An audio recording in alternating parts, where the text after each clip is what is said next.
Hey, it's your boy Sergeant Hooked on Henshins. Again, I do apologize, like my last video, which was Zenkaiger episode 34 review recap. And the bare end of a very last little bit of a head cold. So if I sound funny, sniffle a lot, I apologize. Um, so today's video is a little different. I'm trying to come up with a kitschy title for it. But essentially, I've been watching a lot of Sentai and Rider recently. Some of it's been rewatches of my favorites. Other ones have been first time watching it ever. First time I've ever watched Den-O. First time I've ever watched, uh, um, currently right now, first time I'm ever watching Jetman. But one I did finish recently is Liveman, and I wanted to kind of talk about it because I really enjoyed it. The reason I wanted to watch Liveman is because of Gokaiger. If you don't remember, in that tribute episode, Joe Gibkin and Yellow Lion Joe from Liveman meet up, and the whole plot of it is that Joe Gibkin, I'm just going to call him Gokai Blue to make it easy. Gokai Blue wants to bring back Baruzoke into being a human because that's his teacher, Sid. Joe attempts to look at the plan, see what he can do. Tells him, "I can't. I'm sorry." And of course, Gokai Blue's pissed, and he tells him, he's like, "There's nothing we can do. How you call yourself a scientist, a genius, blah blah blah." And he tells him, "You know what? I know what you're going through. I was part of a team, Choujuu Sentai Liveman, and um, we dealt with this. We had people we trusted that we wanted to bring back to humanity and become human again and save their souls." To save them. But we realized if we can't save their physical form and bring them back that way, we can at least save their soul. And it was kind of this nice moment that taught Joe that, that taught Gokai Blue, yeah, sure, you can't bring him back as Sid, but you can stop the monster he is now and keep that memory of him, his soul, alive. And it always struck me as a great episode, and I think it is probably one of the things that made me love Sentai to start with, because that was one of the first that I watched. And so yeah, I always wanted to watch Liveman because of it. I always remember being really struck by that. Wow, that's really cool. I want to watch this. Well, now I did because I got it. And it's an amazing series. What's cool with it is that we start with a trio of Ryu. Not Ryu. I'm sorry. I'm thinking of Jetman. Of Yusuke, Joe, and Megumi. Red Falcon, Yellow Lion, and Blue Dolphin, right? They're the three, they're a trio for most of it until almost episode 30, which is really cool. Then they add in the other two, Green Sai and Black Bison, which is Junichi and Tetsuya, respectively. The main three that we start with, great characterization, lots of character episodes up to that point, a decent team that is well, put together and works really well together, a well-oiled machine.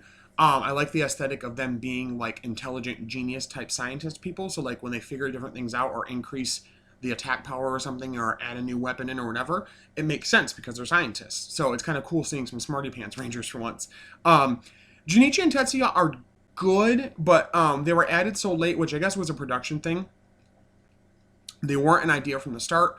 And then they got a thing from the higher ups that it was going to be an anniversary type of thing, and they didn't know that, so they had to add in two more to have a five-man team.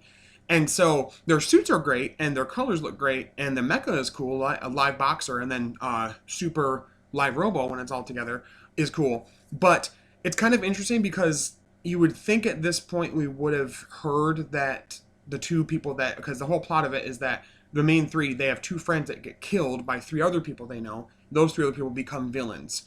Part of Gigabrain and Lord Bias. And they murder, one of them, Obler murders two of their friends. And you would think, if they're such good friends with these people, they would have known they have siblings, and they don't really talk about that a whole lot. Unless for some reason they just never mentioned they ever had siblings, which is odd because they seem to be pretty good friends with each other. You'd think you'd talk about that, but whatever. So it's a little shaky, their introduction. It's a decent one, and how they pull it off, and they get some decent character episodes. I'm not the biggest fan that literally, and full spoilers going forward with story and everything with this, but that literally the episode right after Green and Black are introduced. Actually, sorry, right after they transform for the first time, because they're introduced and an episode or two later they transform. But anyway, literally the episode right after they transform for the first time together as a team, we get Mpreg goofy episode where the monster makes the Green Ranger have a baby somehow, and he loves it, and it is weird. Anyway, this show is the epitome of 80s Sentai to me. I've not watched a ton, but it's such a vibe. Like their outfits and the hairstyles, the music, just the whole aesthetic with it is just really nice. I really enjoy things from the 80s. I didn't grow up in the 80s, but seeing stuff from that time is really cool, and I like the vibe. It has very vibrant and colorful and stuff, and it works with Sentai. I need to watch some other 80s Sentai to kind of compare and contrast, but Liveman is a really strong Sentai. I love the theme song to Liveman. Ba ba ba ba ba ba ba do da da da da da da da da da da da. Oh, it's so good, so good. Before they even say the name of the show. Oh my goodness. Um, it's a really good opening theme song. I really like the changers. They're kind of simple, but they're wrist changers, and that was a lot of what they did back in that time. Um, and I really like the mecha. The mecha are really cool in this. It was the first time that I'd seen in an older Sentai there being combining mecha, yes, which, by the way,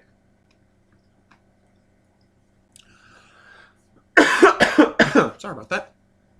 Kudos to the production team for making the mecha look as good as they do. Like, I know it was near, like,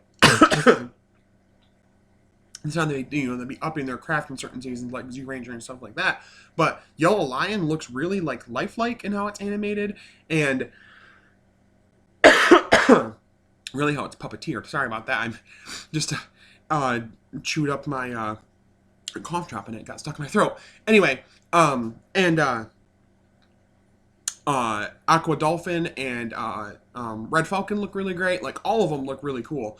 And so do Green Sai and Black Bison. They look a little less animal-like and more vehicle-like, but I like that because it fits the aesthetic of Black and Green, because Black and Green aren't as scientifically minded as the others, but they're more mechanically minded, and they got help from some of the other people that survived at the Academy Island with these leftover plans from their brother and sister, respectively, that died. So I thought that was kind of a cool connection there. And I like their whole thing that, like, the reason they want to fight is, at first they think the Livemen are a bunch of babies and want to just do it themselves. They don't think they're like, you haven't beaten them yet. Come on, we'll do it. So I thought that was kind of cool. So Live Robo on its own and Live Boxer are really cool. Super Live Robo is really cool. Very bulky and boxy looking, but still really cool, and I really enjoyed it. So, and they also have, like, a mentor character, Colon, who's like this robot lady. I don't know, like, first episode you see with her, she, like, opens up her, like, titty compartment and pulls out a disc or some shit, and it was kind of weird. It's just, like, a weird, goofy Japanese humor Sentai thing, I guess. I don't know. So, the main villains are Armed Brain Army Volt, and, they are a really good set of villains. The main ones that we focus on are Kemp, I'm sorry, hold on, I'm trying to make sure the names on this. Kemp, Mazenda, and Obler. And Kemp has, like, a bestial form he goes into called Beauty Beast Kemp, and eventually like Chaos Beast Kemp or something like that when he upgrades his powers. Mazenda has done, like, basically cybernetics to herself. Obler, nothing at first, then eventually gets a monster form, and then some other stuff happens with him. But they're, like, honestly almost focused on nearly as much as our three main Livemen are. And I really like that. I like how they are focused on so much, and you really kind of, like, almost start to root for them because you want them to be successful, but you know them being successful means, like, death for the main characters. So yeah, so they're really good. Professor Lord BS or whatever, he's all right. He doesn't really get much of anything until, like, the last, like, 5 or 6 episodes, which kind of bothers me, which happens in some Sentai, but I don't know. He wasn't as threatening, kinda, a bit more than, like, I guess I would say Bokawas or something from, like, Zenkaiger. But still a decent head guy. Some of the other ones they add, like the 2 alien guys who end up, spoilers, not even being aliens, were okay. I kind of forgot about them and I don't really care about them much. But Ashura was probably one of my favorites too. So he was this, like, gang leader guy in one of these episodes that literally, like, the whole plot of it was this brain beast monster, which is each of the monsters are the brain beasts. Its power was to, like, bite people and it would turn them into monkeys or something like that. And he bites it, doesn't turn anything, and he, like, basically tames it and uses it to, like, commit crimes with it. And so he gets beaten, and so does the monster, and nearly dies. But he gets kidnapped by Kemp, Obler, and Mazenda. They take him back up to the ship, and Bias actually, like, because he's kind of an idiot, and Bias actually, and that's where he has, like, a thing with with Yusuke, where like Yusuke's really smart clearly, and he hates that he's really smart, and he sees the little like insignia that he's from the Academy Island. He's like, oh, you're some big smarty pants, think you're better than me. Well, he gets basically experimented on and trained by Bias to be smarter, and he becomes Ashura. Um, yeah, Arashi Busujima, or Dr. Ashura. And he has his own thing where he like is trying to one up the other, people, the other three of those other, Obler, Mazenda, and Kemp himself. There's a whole competition arc near the end where they're trying to increase their IQ level. And he's got some really good episodes, and he's kind of a badass. I really like him, and he goes out like a badass too, actually. So yeah, the villains are really, really strong, and I love their designs. Sentai had a fad of just needing to have a villain that had like a goofy costume creature thing with like the human face right here. Like you could see the human face, but then like a bunch of weird shit around it. And it works, honestly, in this. Kemp looks really great overall, especially in his secondary form he gets later on. So yeah, the villains are really strong. And I feel like the pacing is really good too. There's of course filler in it, but there's filler in every Sentai, so I don't really see that as, oh, there's too much filler, I won't watch this. Like, there's decent enough filler in this that I don't care that much. There are silly filler episodes in some series, and like the filler can be kind of annoying, but not in Liveman, in my opinion.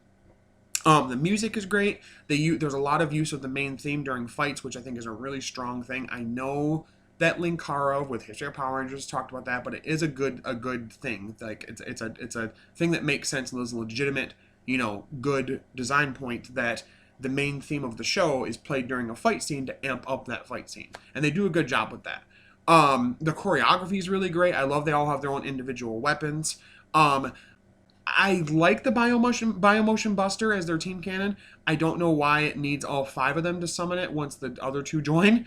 Also, randomly near the end, just the original 3 get to combine their like bow and arrow, sword, and whatever thing that Joe has, the bazooka or whatever, into a weapon, but not the other 2, which I thought was odd. But it's okay. Again, it probably more comes from the fact that they like mid-production had to add them in, so it's just kind of like a leftover of that. But Liveman is a really fantastic Sentai. It's got a lot of heart. It asks a whole lot of questions. Right in the theme, it talks about, right in the beginning, it says, my friends, why did you sell your soul to the devil? Like, why did you give up being human just for this? Because essentially what happens, those 3, Kemp, Mazenda, and Obler, give up humanity to become geniuses and join BS. And they're fine, like, murdering humanity if it means they're going to be powerful. And they get questioned a lot throughout the series. There's a lot of really good episodes where they kind of question if it's the right thing that they're doing. And I really enjoyed that. They did a really good job, and there was a lot of moral quandaries in Liveman that I think are really dealt with really beautifully. And the characters are so strong. My favorite, personally, is Joe, is Yellow Lion. He's not as much of a playboy, womanizer as some of that archetype, but he has a bit of it, but he's not, like, overbearing with it. Megumi also is really well written as a female character. She doesn't have a ton of episodes where it's like, because I'm a girl, this is the plot, so I like that wasn't like a shtick with her. And Yusuke gets a lot of really good character centric episodes around him as well, to make him out to be a pretty strong Red Ranger and a leader. So yeah, overall, I really enjoyed it. I think it's a really fantastic series. If you're looking for another Sentai to watch and you've watched a majority of more recent ones, try it out, honestly. I mean, my first recommendation would be to literally watch Go Ranger, because it's that much fun. But if you really want to, like, see, like, Sentai at some of its finest, I would honestly give it a shot. It's got some really great characters. I'm trying not to spoil a lot of the plot of everything with it. It's got some great characters, some great suit designs. The transformation sequences are cool. The Gatai robot sequences are great. The villains are amazing for the most part. And overall, it's just got a lot of heart. And I was kind of expecting that, but I was also like kind of blown away by what was included in the show. So I really did enjoy it overall. I really did like it. So yeah, I think it's really great. I can kind of like slightly talk about some plot things. I mean, I don't want to give too much because I want you guys to see it. But overall, it's a really good show. They do some really cool things with, different character interactions. The whole, like, arc near the end where BS is trying to get the others to, like, increase their IQ because he has a secret plan with that. And what that all encapsulates is really good. And overall, it's a really strong show. I will say the only negative I have is that I didn't really like the 2 alien guys, Bucci and whatever the other guy's name was. I don't even remember. because they weren't even, spoilers, skip past this if you're gonna watch it, spoilers. Okay, the two of them aren't even really aliens. They end up being like robots that he created to challenge the others, and they didn't even know it. The robots themselves didn't know it, which I thought was odd. So that was different and weird, but whatever. um but yeah, it's a Sentai really worth your time. If you like me watched Gokaiger and saw the tribute episode and were like, "Oh, that looks interesting," I would definitely check it out. Each of the Rangers has their own aesthetic in terms of their personality and their fighting style. And it's just full of a lot of energy, and it's really peppy and just gets you pumped to watch it. Like I found myself usually I watch like 3 to 4 episodes or whatever Sentai I'm watching a day. I found myself almost watching 5 or 6 because I was so into it and wanted to see what happened next in the show. So yeah, I would honestly do yourself a favor and watch Choujuu Sentai Liveman. It's a really good Sentai. It's got a lot of heart, really compelling storytelling, some great characters, some great suits and action. The mecha suits are great. The monster fights are cool. There's a few goofy episodes in between that are kind of odd, some goofy plots, some weird like Japanese humor things that maybe don't translate as well. But if you have a way to do it, which just use the internet, uh, check out Choujuu Sentai Liveman, and you will not at all be let down. I promise. If some of you are, I'll eat my hat. I don't wear hats, so haha. But yeah. So I think if I were to give it like a score overall, and I'm sorry if I kind of rushed through talking about it, but it's kind of the first time I did a video like this. So I probably would give it somewhere in the realm of out of 10, probably a 9 out of 10, only because I do wish that Green and Black, if they were introduced where they were, if they were at least a couple lines put in to say, maybe they were estranged from their brother and sister, or just throughout the series before you get to that point that they existed, because they just kind of come out of nowhere and they don't really talk about that. They never talked about them before. This is really weird. But other than that, it's an awesome series, so I would really recommend it. But yeah, so coming up pretty soon, I should be getting my revised driver really truly this week. So I'm gonna hopefully do a Toku toy view on that, the sounds it does and whatever. Um, and we are on a bit of a hiatus with Superhero Time, as I mentioned in my last video on Zenkaiger. So Superhero Time will be off for about 2 weeks because of golf or something like that. So I'm going to try to fill that gap with maybe some Digimon Ghost Game content, or maybe some Toku Toy View type stuff, and just some other things I can kind of fill in the space with a little bit. But let me know in the comments if you guys seen Liveman. What were your favorite moments? If you've not seen it, are you wanting to check it out? Is there other, maybe your own recommendations of some other Sentai? Is there other Sentai I should check out that you guys think I would like? Yeah, let me know what you guys think. Again, thank you so guys so much for subscribing and watching, sharing, all that good stuff, liking, disliking, all of its interaction. I really appreciate it. But as always, stay hooked on Engines. I'll talk to you later. Bye-bye.